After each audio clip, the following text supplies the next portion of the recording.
छत्रपती संभाजीनगरच्या 62 गणासाठी आज मतदान प्रक्रियेला सुरुवात झालेली आहे आणि एकूण आपण जर पाहिलं तर जिल्हा परिषद 62 गण आहेत, त्यानंतर मात्र 125 जागेवरती पंचायत समितीच्या गणासाठी मतदान प्रक्रियेला आता छत्रपती संभाजीनगरच्या या भागामध्ये सुरुवात झालेली आहे। मी आज छत्रपती संभाजीनगरच्या पाचोड या बूथवरती आलेलो आहे। माझ्या पाठीमागे पाहू शकता की आता मतदान प्रक्रियेला सुरुवात झालेली आहे आणि या ठिकाणी आता मोठ्या प्रमाणामध्ये मतदार मात्र आता आपल्या या मतदानाचा जो काही हक्क आहे तो बजावण्यासाठी या ठिकाणी येताना आपल्याला पाहायला मिळते।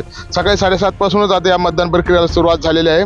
एकूण जर पाहिलं तर राज्यात छत्रपती संभाजीनगर जिल्ह्यामध्ये 18 लाख मतदार आहेत, ते या मतदान प्रक्रियेमध्ये सहभागी होणार आहेत। एकूणच जर आपण पाहिलं तर 2282 मतदान केंद्रावरती ही मतदान प्रक्रिया पार पडणार आहे आणि आपण पाहिलं तर 830 उमेदवार यांचं आज जे नशीब जे आहे तर आज मतपेटीमध्ये बंद होणार आहे।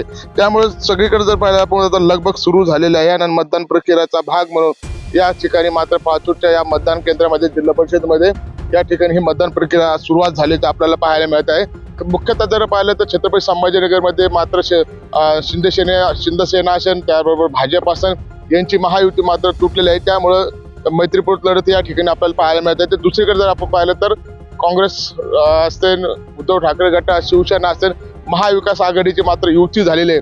त्यामुळे या ठिकाणी मात्र आता चुरशीची लढत देखील आपल्याला पाहायला मिळणार आहे। संजय आहेर, LS न्यूज, छत्रपती संभाजीनगर।